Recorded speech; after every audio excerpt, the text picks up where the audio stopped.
मान लो पढ़ते थे 5 बार काज से गोल्ला बांध देख कर बना हुआ खुदा, ये पसंद नहीं आता था। तुम्हारा जो खुदा है क्या पहरा है, तो इतना जोर जोर से चिल्लाते हो। यही नहीं, हिंदुओं को भी उन्होंने फटकारा, समाज के युवा लोगों को भी फटकारा, बुलारा। इस पर उन्होंने बहुत सारी बातें कही, लेकिन लोगों को समझ में नहीं आई, क्योंकि हमारे जितने भी इस देश के पंडित थे प्रायः परोक्ष ब्रह्म की चर्चा ज़्यादा करते थे। आत्मा के संबंध में करीब करीब नहीं बोलते, लेकिन उपनिषद के ऋषि ने एक जगह बड़ा सुंदर कहा है, जो कि पारक सिद्धांत से 100% में लिखा है। पुरम एकादश द्वारा अज अवक्तचित्सः अनुष्ठाय न सोचती मुक्तस्य विवक्षते एक जगह। शरीर रूपी महल जिसमें 11 दरवाजे हैं, 2 आँख हैं, 2 नाक हैं, 2 कान हैं, एक मुख है, टट्टी पेशाब की जगह है, कपाल है, और 11वां ये नाभि। इसमें एक महान सम्राट रहता है, वो कैसा है? ऋषि कहते हैं अज अवक्तचित्सः, वो अजन्मा, वो टेढ़ा मेढ़ा नहीं और ज्ञान नहीं। जब साधक साधना कर लेता है, अनुष्ठान कर लेता है, ठान लेता है कि मुझे आत्मरत ही रहना है, तब इसी जीवन में इसी शरीर के रहते रहते वह विमुक्त हो जाता है। मृत्यु के बाद ही उस जीव को अलग से शरीर धारण करने की आवश्यकता नहीं होती है। हेतु जैसे नचिकेता, यह वही आत्मा है जिसके संबंध में आपने मुझसे पूछा है। यही बात कबीर साहब कहते हैं, लेकिन पंडितों ने इसको आगे नहीं बढ़ाया। कबीर साहब ऐसे हुए कि इनको पूरे जीवन भर ये आत्मा ही परमात्मा है, लड़ने की कहीं जरूरत नहीं। और ये प्रकृति का नियम ईश्वर गोस्वामी जी ने कहा, ईश्वर सर्वभूतमय रहे, ईश्वर सर्वभूतानां हृदय से अर्जित। इस प्रकार से आत्मा को ही परमात्मा, कबीर साहिब जी ने कहा, प्रयोग ये सिद्धांत के रूप में है, और व्यवहार के रूप में या प्रैक्टिकल रूप में कहना चाहेंगे कि कामना रहित अगर जीवन हमारा हो जाए तो इसी जीवन में हम लोग भी मुक्त हो सकते हैं, हम लोग भी शांति प्राप्त कर सकते हैं। और ये जीवन जो मनुष्य जीवन मिला हुआ है बहुत ही कीमती जीवन है, लेकिन हम लोग राग द्वेष में, अपना पराये के चिंतन में ही सारे जीवन हम लोग व्यतीत कर देते हैं। और फिर मुक्ति के विषय में ऐसी ऐसी बातें कही गई पंडितों के द्वारा कि लोग उसी में आ जाए, यानी मुक्ति को ऐसा लोग बस तीर्थ कर लो मुक्ति मिल जाएगी, किसी संत महात्मा के दर्शन कर लो जो कि व्यापार के रूप में है, बस दान दक्षिणा दे लो मुक्ति मिल जाएगी।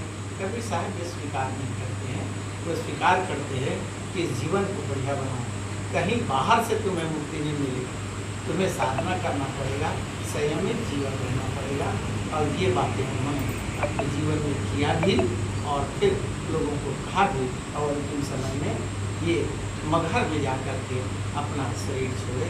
लोगों को बड़ा आश्चर्य हुआ कि भाई मुक्ति के दाता तो आप ये हैं, उन्होंने कहा मैं मगहर में जाता हूँ। मग का मतलब रास्ता और हर का मतलब ज्ञान। जो ज्ञान के मार्ग पर मरता है, अपना शरीर छोड़ता है, उसको फिर मुक्ति कोई ठेकेदारी नहीं है कि चाहे वो सर में हो, चाहे वो काशी में मरे, चाहे कहीं भी शरीर छोड़े, उनके लिए मुक्ति नहीं है। ये कबीर साहब का सिद्धांत था। मैंने जीवों को जीवन भर चेताते रहे, कल्याण की बात बताते रहे, कर्म सुधार की बात बताते रहे, अपना जीवन यापन। इसी संदर्भ में मैं आपन कर्म मेकअप जारी, कर्म के लिखा मिटे है कैसे धूल सिराई। गुरु वशिष्ठ ने लगन सुधारे सूर्य मंत्र की दुनिया, जो सीता रघुनाथ की वारी पर संचलती। 3 लोक के कर्ता के लिए बाल हो गई आई, एक समय ऐसी हो आई हो सकता है। नारद मुनि को वदन छिपायो, कियो पति को स्वरूपा। ईश्वर ब्रह्म मानने वाले लोग मुक्ति के ठेकेदार बने हुए हैं, लेकिन कबीर साहब जी ने अपने जीवन में कर्म करते हुए जिया और उसने कहा आपन कर्म न मेट हो जाए। जो हम अपने जीवन में कर्म करते हैं वह अमीट है। कर्म के लिखा मिटे धाम कैसे जो कोई सरे। जो हम अपने जीवन में करते हैं वह कर्म जब तक नहीं भोगेंगे तब तक समाप्त नहीं होगा। चाहे अच्छा कर्म करे चाहे बुरा कर्म करे। और उदाहरण देते हुए कहते हैं गुरु वशिष्ठ में लगन सुधायो, सूर्य मंत्र एक दिन पर एक संत। जिनको तीन लोक की कर्ता धर्ता सृष्टि की रचयिता पार ब्रह्म पर जैसा लोगों की मान्यता है, वो माँ सीता को शादी किए और शादी करने के बाद जीवन भर एक पल भी सुख प्राप्त नहीं किए, दुख भोगते ही रहे। फिर कहते हैं तीन लोग की कर्ता कहिए बाली बधोबरी आई, एक समय ऐसी बनी आई उन्हों अवसर पाई। तीन लोग के कर्ता श्री रामचंद्र जी बाली सुग्रीव पर जब लड़ाई हुआ उस समय कहा जाता है बाली को जो आमने सामने लड़ाई करे उसका आधा बल बाली में भी प्रवेश हो जाता था, ऐसा कहावत है। अब इसी मान्यता के आधार पर रामायण में बात है भगवान राम ने आड़ लेकर के बाली को प्रहार किया, उसको मारा। लेकिन ये अपने कर्मों का फल है। अगर भगवान सर्वकर्ता धर्ता होते और सही काम किए होते धर्म रूप में तो उनको इसका पाप का फल नहीं मिलता। लेकिन प्यारे सज्जनों, भगवान राम को भी इनका फल भोगना पड़ा। बाली की जब मौत हो गया, बाली जब दूसरे जन्म में, ये तो त्रेता की बात है, दूसरे जन्म में द्वापर में जन्म लेके शिकारी के यहाँ आया वो भगवान राम त्रेता युग में रहे और द्वापर में कृष्ण के रूप में जन्म लेके आए।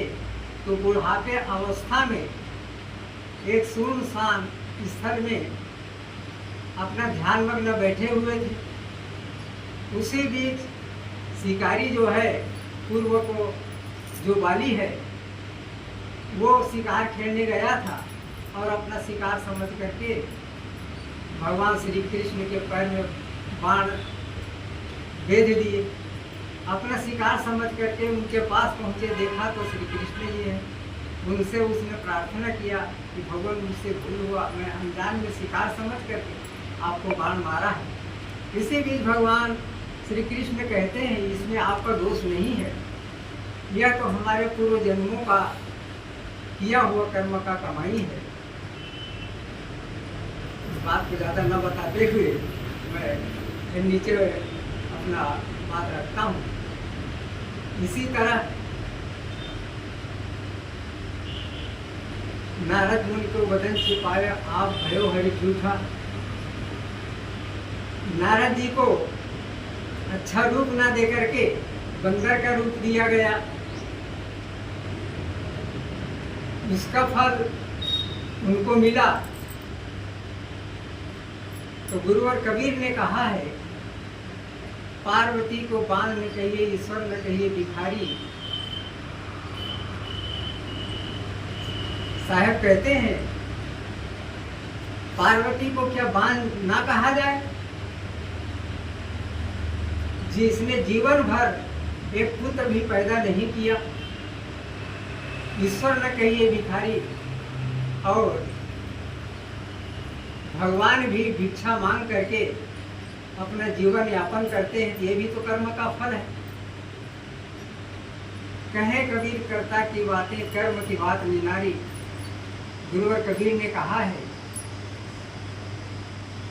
हम अपने जीवन में अपने कर्मों को ऐसा सुधार के चलें जिससे इसी जीवन में अपना कल्याण हो जाए, और गलत कर्म करेंगे तो गलत कर्म करने का फल हमें बंधन के रूप में दुखदाई भोग खाने में जा करके भोग भोगना ही पड़ेगा।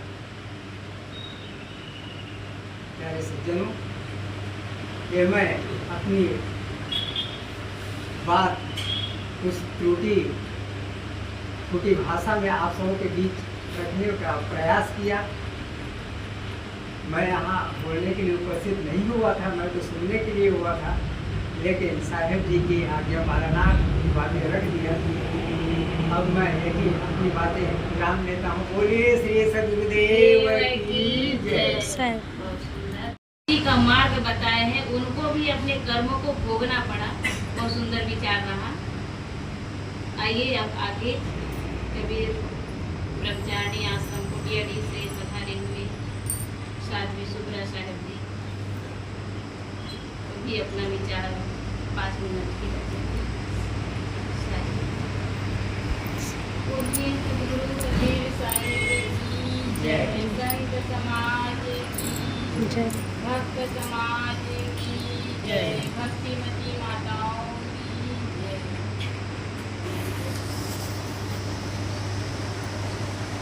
हम किसी भी मनुष्य के मूल्यांकन, उनके जीवन का मूल्यांकन उनके काल्पनिक जाति, गोत्र, वर्ण उनके आधार पर नहीं कर सकते, क्योंकि मनुष्य महान होता है अपने सद्गुणों से, सदाचरण से, अच्छे कर्म से।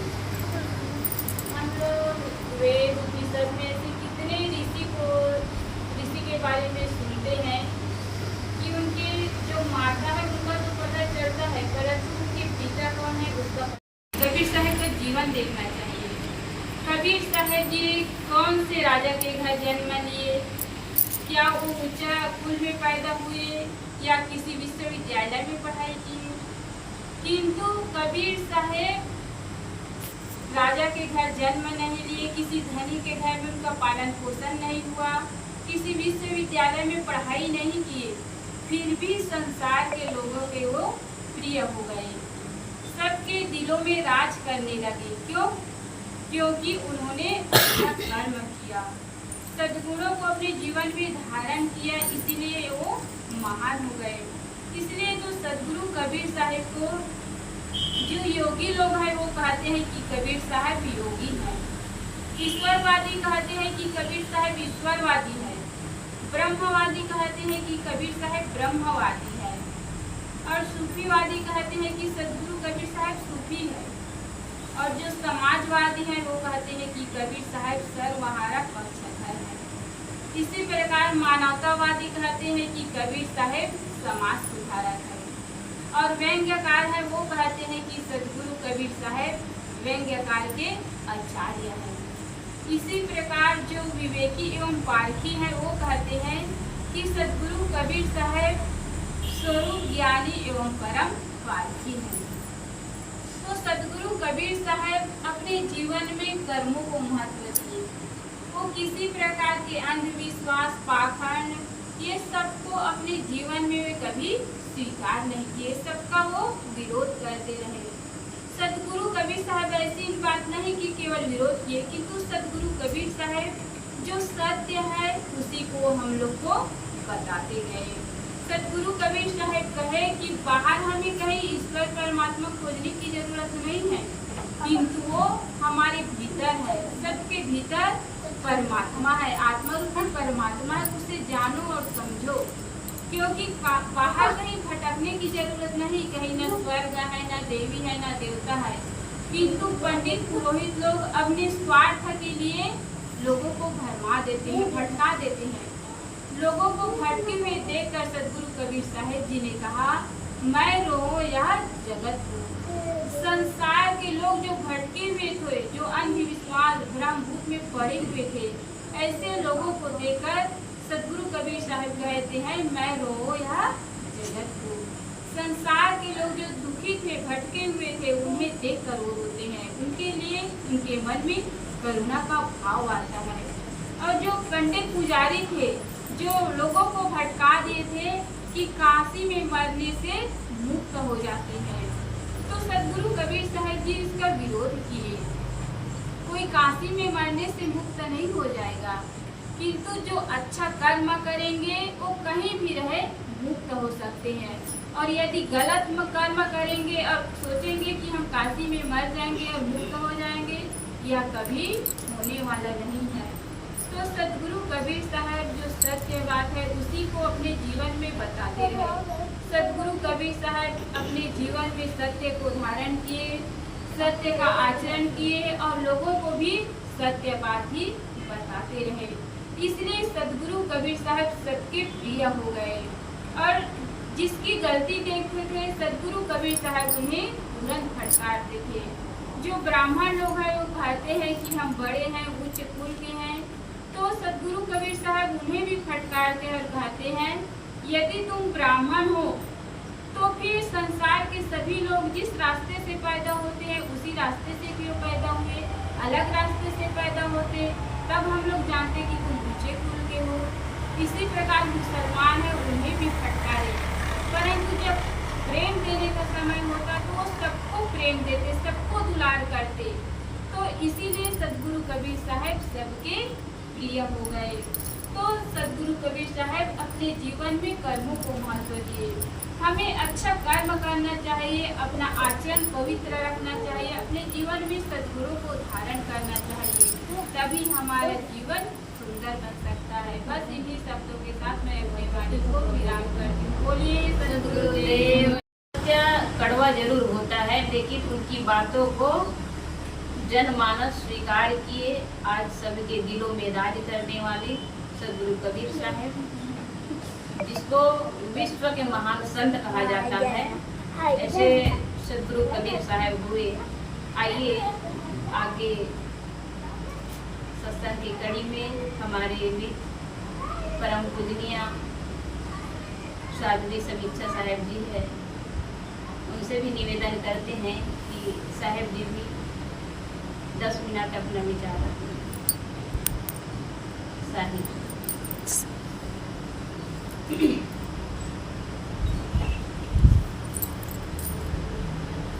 बोलिए सदगुरु कबीर साहिब की जय, संत समाज की जय, भक्त समाज की जय, भक्तिमती माताओं की जय।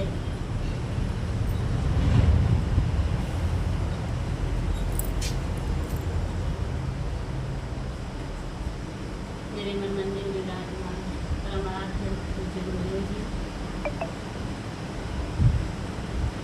सदगुरु साहिब जी, मंगलमय संत समाज, सत्संग प्रेमी भक्त सज्जनों एवं भक्तिमती माताओं, मेरे लिए भी आगे हुई है, सो कुछ देर आप लोगों के समक्ष निवेदन प्रस्तुत है। आज हम सब सदगुरु कबीर साहब जी की जन्म जयंती के अवसर पर सभी उपस्थित हैं और सदगुरु कबीर को हम सब याद कर रहे हैं। जरा सोचें कि आज से पहले सदगुरु कबीर साहब जी को रहे 626 साल हो गए, वे नहीं रहे, उनको हम याद कर रहे हैं। यदि कोई पड़ोस के कोई व्यक्ति मर जाए उनको हम याद नहीं करते हैं। घर में ही रहे होंगे हमारे पूर्वज, उनको हम याद नहीं करते, लेकिन जिस कबीर को हम कोई नहीं देखे हैं उस कबीर को हम याद कर रहे हैं। क्यों याद कर रहे हैं? क्योंकि उनका कर्म ही ऐसा था, उनका व्यक्तित्व ही ऐसे थे जिनके कारण आज हम सब सदगुरु कबीर को याद करते हैं। और जब सदगुरु कबीर को याद करते हैं तब ऐसा लगता है कि सदगुरु कबीर गए नहीं बल्कि जीवंत है, जीवित हमारे बीच में है। शरीर से रहे या न रहे, लेकिन उनका विचार, उनका जीवन शैली और उन्होंने समाज को दिए, वो हमारे लिए हमेशा अमिट रहेंगे। सदगुरु कबीर साहब जी एक ऐसे संत शिरोमणि हुए जिन्होंने किसी को मुलायजा नहीं किया, वे सबको एक ही लाठी में आंकते थे। ऐसा नहीं कि कोई गलती करे तो उसका पक्ष लो, ये नहीं करते थे। वे चाहे आम व्यक्ति हो या संत हो, वो साधु के लिए भी कहे हैं। ऐसी बात नहीं है कि वो ब्राह्मण को कहे, मुल्ला को कहे या पंडित को कहे। जिनकी वो गलती देखते थे उनके लिए वो सबको लिए एक ही पर लाठी से हाँकते थे। सतगुरु कबीर साहब जी ने कहा है कि साधु होना चाहिए पक्का होए के खेत, कच्चा सरसों फेरी के खरी भया न थे। ये सतगुरु कबीर साहब जी ने संतों को डांटा। यदि तुम साधु होना चाहते हो तो कैसे होना चाहिए?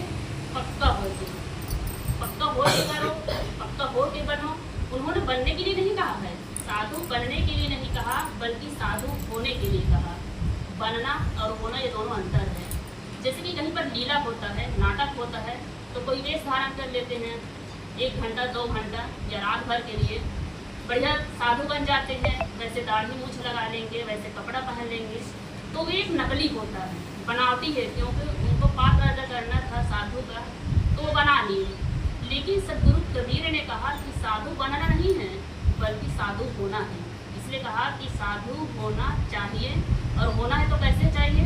पक्का हो देखिए, कच्चा सरसों फेरी के खरी भया न थे। सतगुरु कबीर ने कहा कि जैसे कि कच्चा सरसों हो और सरसों को हम लू दें और उनका बीज निकालें, तो कच्चा सरसों से जो बीज निकलेगा पका नहीं है, तो ना तो उनसे तेल बनेगा और ना ही खरी।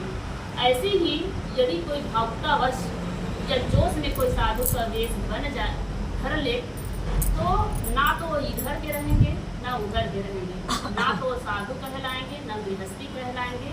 कहने का मतलब है उनका जीवन ही बेकार है, जिसमें रहनी नहीं, जिसमें खुद साधुता नहीं है।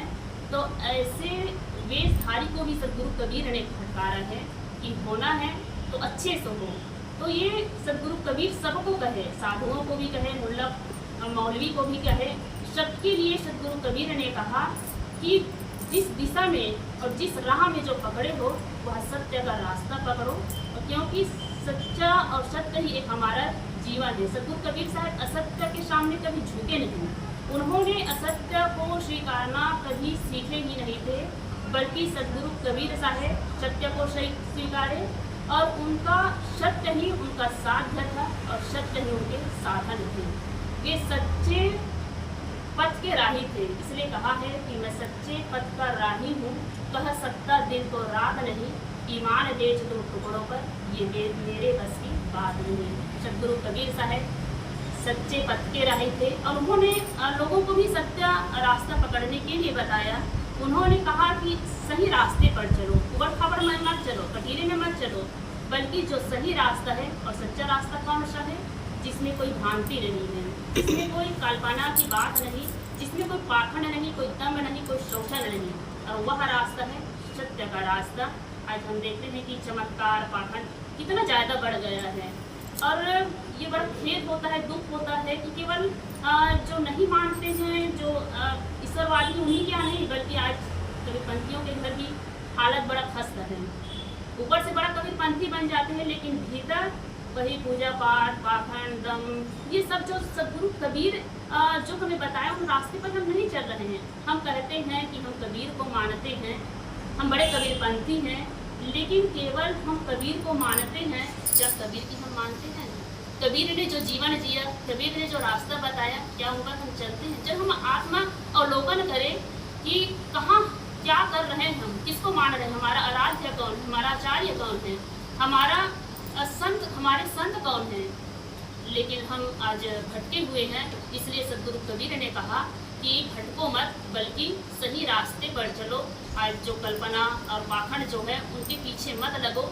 ये सतगुरु कबीर साहिब के समय में भी वही बातें थी, और उस समय हिंदू, मुसलमान और सारी जो कुरीतियाँ थी, उस समय में सतगुरु कबीर का जन्म हुआ। और एक हम सोच सकते हैं कि सतगुरु कबीर, जिनका माता पिता का पता नहीं और जिनका कोई जाति धर्म का पता नहीं, उनको एक जोलाहा ने पाला, बहुत ही गरीब परिवार के थे, लेकिन एक गरीब परिवार के घर का बच्चा ये बीच चौराहे में खड़ा होकर वो मुल्ला और शासकों को ललकारे, बहुत बड़ी बात होती है। आज हम लोगों की हिम्मत नहीं होती कि कोई अगर गलत कर दे कि ये तुम्हारी गलती है, ये कहने की हिम्मत नहीं होती। लेकिन सदगुरु कबीर साहब उस समय जब मुसलमानों का शासन था, उस समय में उन्हीं के पीछे में खड़े होकर उन्हीं को फटकारना बहुत बड़ी बात होती है कि सदगुरु कबीर जैसे ऐसे दिलेर व्यक्ति कोई विरले होते हैं। और सदगुरु कबीर बेटोग बोले कि सत्य पर बोले। पहले तो सदगुरु कबीर को सब विरोधी समझते थे, लेकिन जब सदगुरु कबीर के विचारों को समझा, उनके वाणियों को वे सुनते गए, तब लगा कि नहीं, सदगुरु कबीर सच बोलते हैं। और जब सच बोले और सबको सत्य लगा, तो सदगुरु कबीर के जीवन काल में ही उनके लिए चमत्कारिक बातें जोड़ दिए। कई कहते थे कि अलौकिक पुरुष हैं, ये ऊपर से आए हुए हैं। ये जोड़े क्यों? क्योंकि कबीर साहब अपने जीवन काल में उनकी प्रसिद्धि बढ़ गई, उनके लिए लोग चमत्कारिक बातें जोड़ दिए। लेकिन सदगुरु कबीर साहब यदि एक दृष्टि से देखें तो सचमुच में सदगुरु कबीर साहब एक चमत्कारिक पुरुष थे। कैसे चमत्कारिक थे? उन्होंने जो बड़े बड़े लोगों को, जो कहने की बड़े लोग हिम्मत नहीं करते थे, ऐसे लोगों को सदगुरु कबीर ने कहा और सही रास्ता पर लाए। यही तो चमत्कार है। चमत्कार को हाथ मिलाने जब मंत्र बोलने से नहीं, बल्कि जो सत्य बात को सबके बीच में बोलना और सबके दिलो दिमाग में उनकी बातें घुस जाना, यही चमत्कारिक है।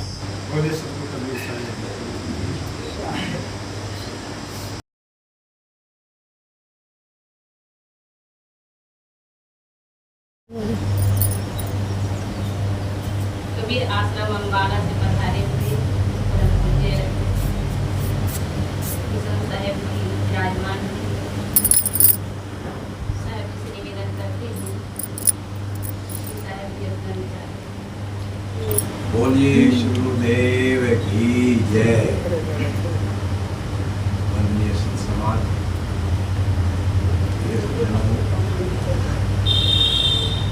आज हम सदगुरु कबीर साहब की जयंती पर इकट्ठे हुए हैं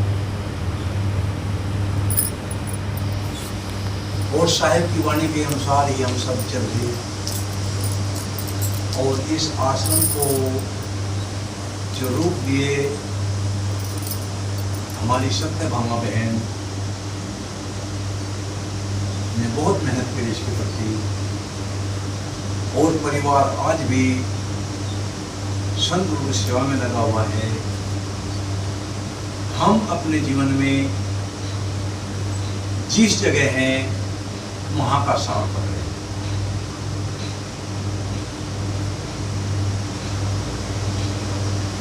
और साहिब की एक वाणी है, आपा तजे हरि भजे, नक्षिक तजे विकार, सब जीवन से निर्भय रहे, साधु मता है साधु।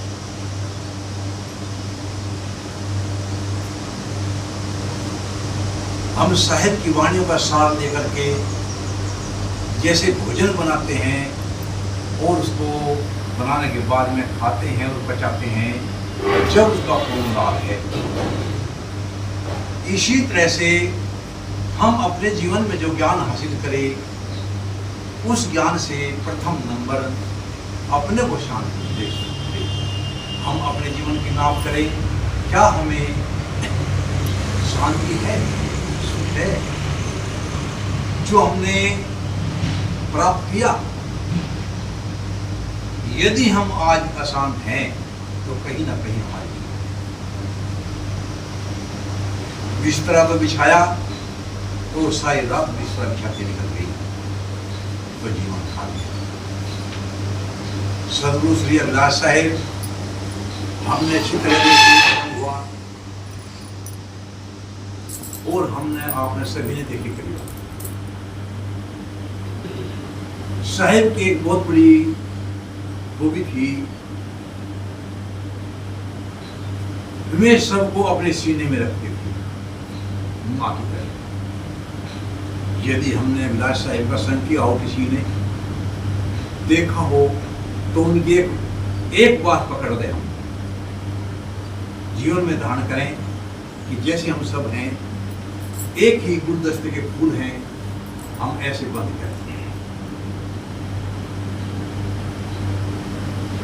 साहिब का संदेश तो बहुत है, इसमें कोई कमी नहीं, एक से एक वाणी है, बहुत गहरी गहरी वाणी है, और सभी मत पंथ लेकर के ऊपर बढ़ गए, है ना। बस हम अपनी कमी देख लेंगे, हमारे में कमी क्या आ रही जो बस ज्यादा नहीं, इसलिए देख लें कि हमारे अंदर कमी क्या आ रही कि हम जो भी कर रहे हैं, हम आपस में संघर्ष क्यों नहीं हो रहे, केवल हमारे अंदर सहन शक्ति, वो साहिब में कूट कूट के भरी हुई थी अभिलाष साहिब में, हमने सबने देखा है उनका जीवन। और छत्तीसगढ़ में बहुत महात्मा गए, बहुत प्रचार ज्यादा यहाँ पे है, अब सबको अपने सीने में, क्या गलती उनसे नहीं हुई, अच्छी तरह हुई, पर साहिब ने ऐसे समेट कर रखा जैसे माता अपने पास में रखती है, बच्चे ने गंदगी कर दी तो उसे साफ करके पिता को दे देगी। वो साहिब का काम था कि साहिब सभी को अपने पास में रखते, कुमार की तरह करते। गुरु कुमार से कुंभ है, गड़गड़ का डैकोर, हर अंदर साहदय बाहर हमारे चोट। साहिब का यही संदेश था, आज हम भी उसको जीवन में अपनाएं, सहन शक्ति ज्यादा से ज्यादा बनाएं और अपने साथियों को अपने सीने में रखने की कोशिश करें, साहिब की तरह प्यार दें, उसे पास लगाएं, दूर न करें। और हम कुछ कारणवश ऐसे दूर हो जाएं कि हम आपस में मिलना नहीं चाहते, यह हमारी बहुत बड़ी क्षति है। बहनों ने साहिब ने आश्रम बनाया है कोठेरी, बहुत महान काम किया, अभिलाष साहिब ने बहुत महान काम किया। हम इधर आकर जब निर्माण होता तो बहनें वहां पे रह रही, तो यही है कि हम जहां भी आश्रम पर ठहरे, सेवा तन मन कर पूरी सेवा करें और आपस में संगठित हो। हमारा सबका परमात्मा कहीं बाहर नहीं है, हम सभी को अपने पास रखने की कोशिश करें, जैसे अभिलाष साहिब ने सभी बहनों को सहारा दिया, ये बहनें भी अपना आश्रम पे रही, अच्छी तरह से जगह रही और सेवा भाव में पूरी और राग द्वेष रही। हम सब राग द्वेष रही हैं, मिलकर है पूरे। यदि कोई दिक्कत है तो उसको कहो, अब फिर भी मिलकर रहो, सहो और रहो। जिस परिवार हम ठहरे यहाँ पे बहुत बड़ी सहन शक्ति है, सहन शक्ति का पाठ पढ़ें तो आगे बढ़ जाएंगे, और यदि सहन शक्ति का नहीं पाठ पढ़ेंगे तो हम जहाँ कहीं भी है राग द्वेष में रहेंगे, और जो हमारे पास में होगा उसको वह गंदगी उसके सामने पूरी, वह गंदगी उसके सामने पेश कर। हम अपने जीवन में जहाँ तक हो सके ये सत्य भामा इस घर की अंश थी, कितने बढ़िया सहन शक्ति, उनको भी देखा है हमने। ऐसी सहन शक्ति हम बनाएं, जहाँ सहन शक्ति है वही विपक्ष की साधना है। आज वर्तमान में जो आचार्य हैं महाशय, बहुत जबरदस्त सहन शक्ति है, सहन शक्ति बहुत ज्यादा है। हम जीवन में साधना और सहन शक्ति अच्छी बनाई, और जो हमने कहा उस पर ध्यान दें, जो हमने कहा उस पर भी ध्यान दें। ऐसा नहीं पब्लिक ज्यादा बैठी उसके सामने बहुत कुछ कह दिया हमने, नहीं, जो हमने कहा हमारे काम तक जाए, वो हृदय तक जाए, यही साहिब की वाणी है। रहनी कबीर हमारे अंदर उतर जाएं, उनकी वाणी हमारे अंदर उतर जाए, जीवन में आ जाएं। अभी राधा स्वामी का डेरा लगवाया है ना, और वहां पे 70% या 80% कबीरपंथी मिलेंगे। कारण क्या होगा, इन्होंने वाणी सुनी पर उस पर चले नहीं, वाणी तो याद होगी पर चले नहीं उस पर। जिस दिन टिक जाएंगे, रहनी श्रेष्ठ है, मत पंथ श्रेष्ठ नहीं है। मत पंथ बदलो, दुनिया बदल रही बहुत ज्यादा है, मत पंथ मत बदलो, अपने आप को बदलो। जो महापुरुष ने सार दिया उसको जीवन में हम धारण करें, और इस आश्रम के लिए समर्पित सभी बहनें और हम सब, कोई दिक्कत है तो सब के सब समर्पित हो गए इस आश्रम को। जो बहन ने कायम किया था, इसकी रक्षा करें, जिसमें जो शक्ति है उससे रक्षा करें। यहाँ पे कभी साहिब की लगा, बोलिए सद्गुरुदेव साहिब का आगमन होता है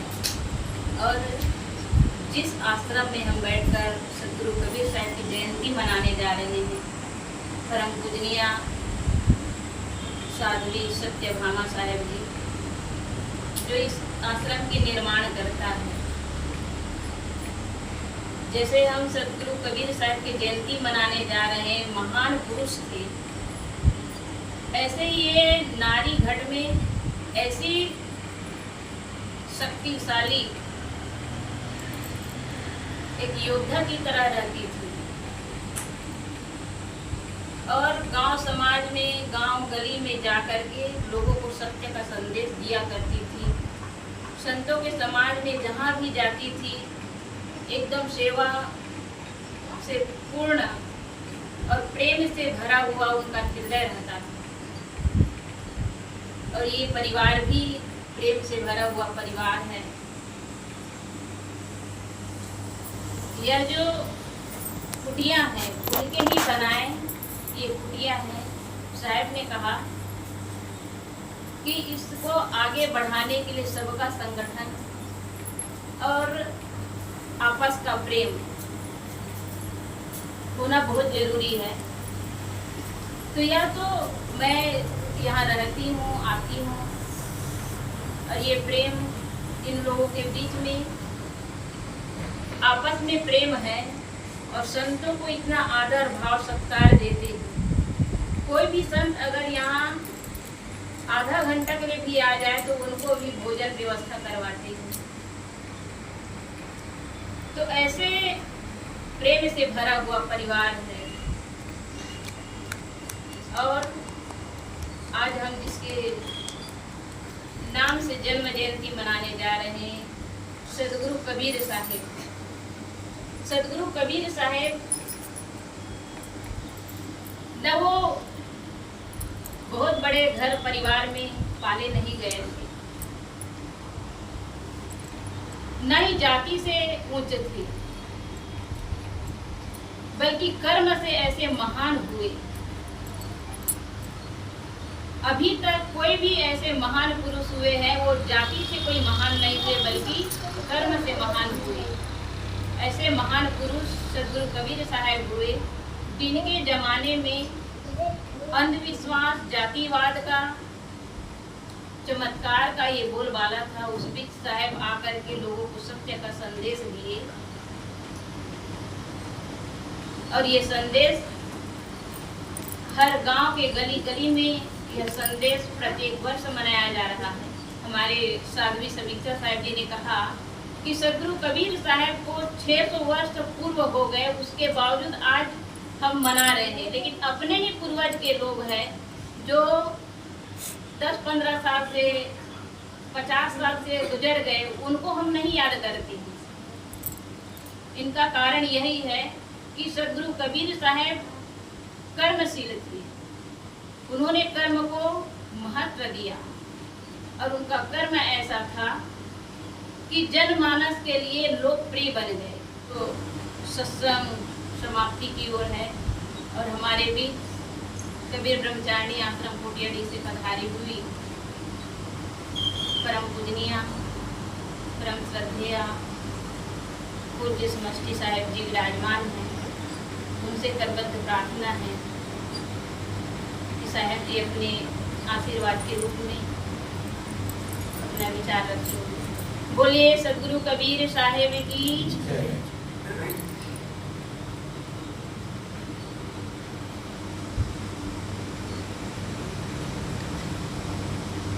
बोलिए सदगुरु कबीर साहेब की जय। संत समाज की जय। भक्त समाज की जय। परम आदरणीय परम पूज्य साहेब पूर्व मंगल में संत समाज इस कबीर महोत्सव में आए हुए भक्त सज्जन माता बच्चों आज इस कबीर ब्रह्मचारिणी आश्रम मलारी में सदगुरु कबीर साहब की जन्म जयंती। सदगुरु कबीर साहब एक हीरा के समान थे। उनके कई पहलू हैं। वे अपने जीवन में अनेक धर्म शास्त्र समाज नेता शासक सबको देखे थे।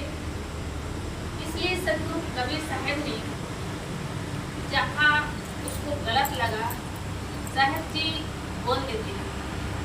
वे अपने जीवन में ऐसा जीवन जिया कि उन्होंने सबके लिए रास्ता साफ कर दिया, सारे भ्रम को मिटा दिए, सारे भ्रांति को मिटा दिए। इसलिए उनका रास्ता, उसका जीवन ऐसे बीता जैसे सत्य की खोज में और असत्य की खंडन में। वे सबको प्यार देते थे, सबको ललकारते भी थे। वे संत साधु और सभी जाति के जो धर्म के अग्रसर थे, जो धर्म के मार्ग पर चलते थे और उनमें त्रुटि होती थी तो सबको काट देते थे। इसलिए उसका जो साधना पथ है जानने से नहीं, मानने से नहीं, जानने से प्रारंभ होती है। सदगुरु कबीर साहब अपने जीवन काल में वे धूल से उठे और सबके माथा पर चंदन बन गए। वे उनके जीवन में डर नाम की कोई चीज नहीं थी। वे फक्कड़ थे, इसको जो कहना था कह देते। निर्भीक थे, निडर थे और सभी मानव के हित के लिए उन्होंने मार्गदर्शक बने। इसलिए वे व्यक्ति से अभिव्यक्ति बन गए, उसका शब्द से शब्द बिंद बन गए और वे निराले संत अपने जीवन में साधना के मार्ग पर अपने आत्मविश्वास रखते थे, अपने काम पर विश्वास रखते थे और अपने राम पर भी विश्वास रखते थे। ऐसे फक्कड़ सदगुरु कबीर सबके दिल में बस गए हैं और सबके जीवन में वे आज भी जीवित है। इसलिए ऐसे निराले संत के आज हम संतों के सम्राट सदगुरु कबीर साहब की जयंती आज मना रहे हैं और हम लोग कितने सौभाग्यशाली हैं जो ऐसे महान संतों के अनुयायी हैं, उस रास्ते पर चलते हैं और उनके रास्ते पर चलेंगे तो वाकई में हमारे जो जीवन में दुख आएगा उसको सहन करने की शक्ति मिलेगी और हम उससे जूझ सकते हैं, लड़ सकते हैं। इसलिए ऐसे संतों, ऐसे सम्राट सदगुरु कबीर साहब के चरणों में त्रैवार साहिब बंदगी करते हुए और सभी संत जनों के चरणों में त्रैवार साहिब बंदगी करते हुए बोलिए सदगुरुदेव।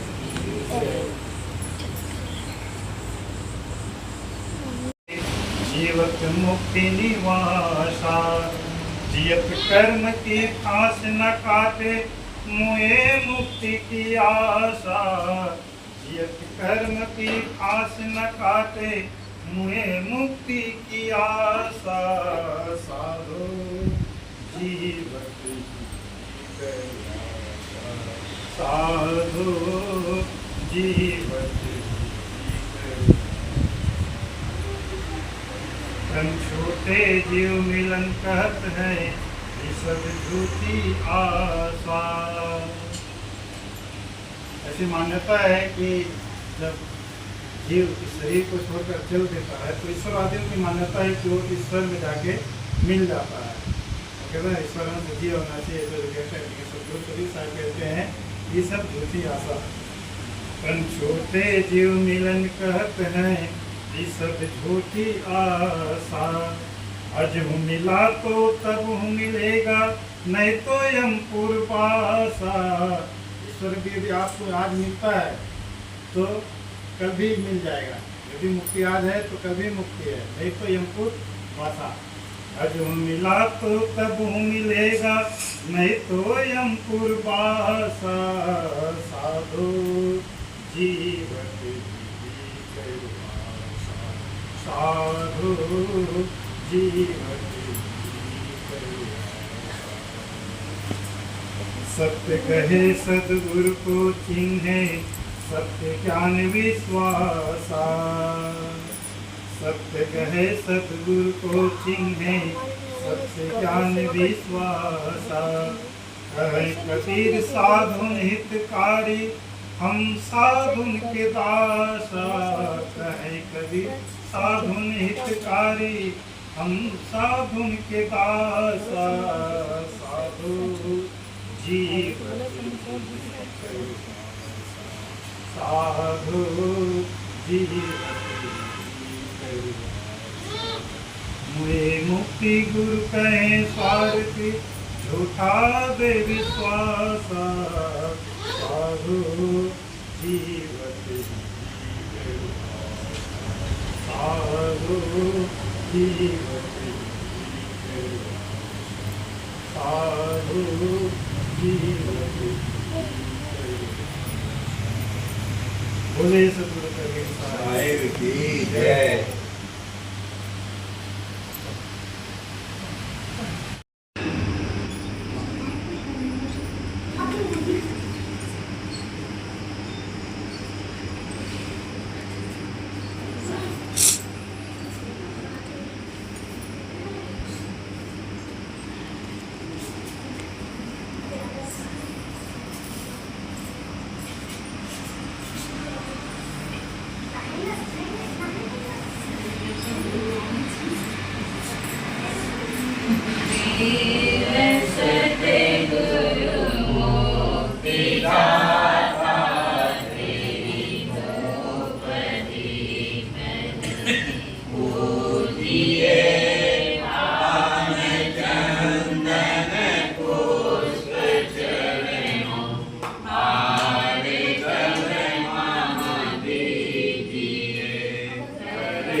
है।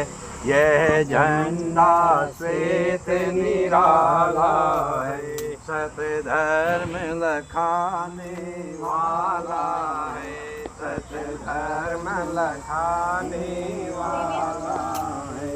इस झंडे के नीचे आओ, इस झंडे के नीचे आओ। यह झंडा श्वेत निराला है, यह झंडा श्वेत निराला है, सत्य धर्म लखाने वाला है, सत्य धर्म लखाने वाला है। जन जन को हरसाने वाला, जन जन को हरसाने वाला, प्रेम सुधा बरसाता है, प्रेम सुधा बरसाता है। यह झंडा श्वेत निराला है, सत्य धर्म लखाने वाला है। यह झंडा श्वेत निराला। बोलिए सदगुरु कबीर गुरुदेव साहिब की जय, संत सम्राट सदगुरु कबीर साहिब साहिब की जय।